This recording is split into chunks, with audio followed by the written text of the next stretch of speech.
प्रिय देशवासियों, आप सभी को हिंदी दिवस की हार्दिक शुभकामनाएं।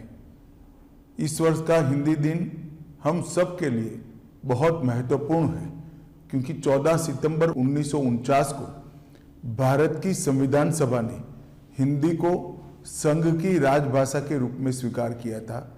इसका 75वां साल पूरा हो रहा है और एक प्रकार से हम इस वर्ष राजभाषा हीरक जयंती मनाने जा रहे हैं। ये 75 साल की यात्रा हिंदी के लिए, राजभाषा के लिए और हमारी सभी राज्यों की अपनी अपनी भाषाओं के लिए बहुत महत्वपूर्ण रहे हैं। हिंदी ने कई उतार चढ़ाव देखे हैं, परंतु आज मैं इस मकाम पर खड़े रहकर निश्चित रूप से कह सकता हूं कि हिंदी और किसी स्थानीय भाषा के बीच में कोई स्पर्धा नहीं है।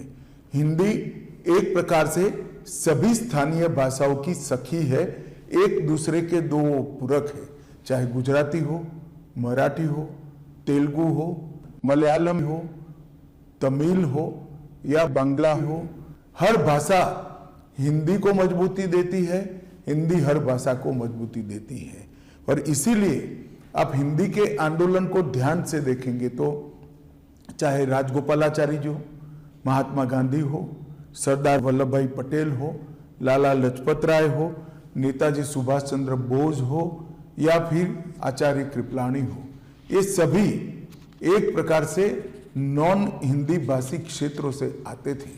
और जो समिति बनाई गई वो समिति भी श्री आयंगर और के.एम. मुंशी के नेतृत्व में बनाई गई थी, जिसने हिंदी को राजभाषा के रूप में मान्यता देना और हिंदी और हमारी बाकी सारी भाषाओं को ताकत देने का एक रिपोर्ट हमारी संविधान सभा के सामने रखा था। वो दोनों नेता नॉन हिंदी भाषी क्षेत्र से आते हैं और विगत 10 साल में मोदी जी के नेतृत्व में हिंदी को और स्थानीय भाषाओं को मजबूत करने के लिए ढेर सारा काम हुआ है। मोदी जी ने अनेक अंतर्राष्ट्रीय मंचों पर गौरवपूर्वक हिंदी में संबोधन देकर हिंदी के महत्व को न केवल देश, समूचे विश्व के सामने रखने का काम किया है और हमारे देश में हमारी भाषाओं के प्रति गौरव के भाव को बढ़ाया है। ये 10 साल में हमने कई सारी स्थानीय भाषाओं को मजबूती देने के लिए बहुत प्रयास किया है।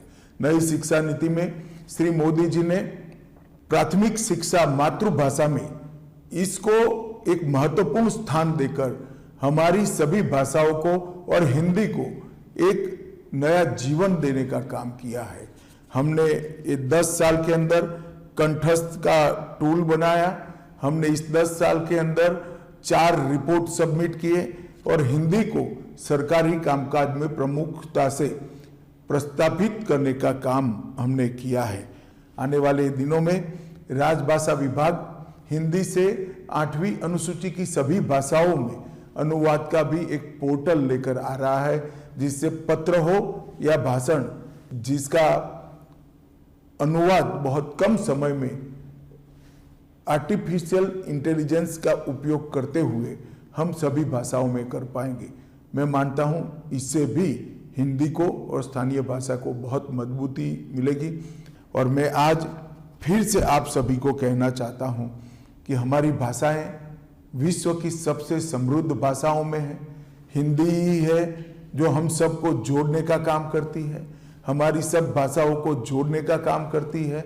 और संविधान सभा की जो स्पिरिट थी कि एक स्वदेशी भाषा में सभी देश के नागरिक एक दूसरे के साथ संवाद करें, चाहे हिंदी हो, तमिल हो, तेलुगु हो, गुजराती हो। हिंदी को मजबूत करने से इस सभी भाषाओं में एक प्रकार का लचीलापन भी आएगा, समृद्धि भी आएगी और एक समाहितता के संस्कार के साथ सभी भाषाएं हमारे संस्कृति, इतिहास, साहित्य, व्याकरण और हमारे बच्चों के संस्कार को भी आगे बढ़ाएगी।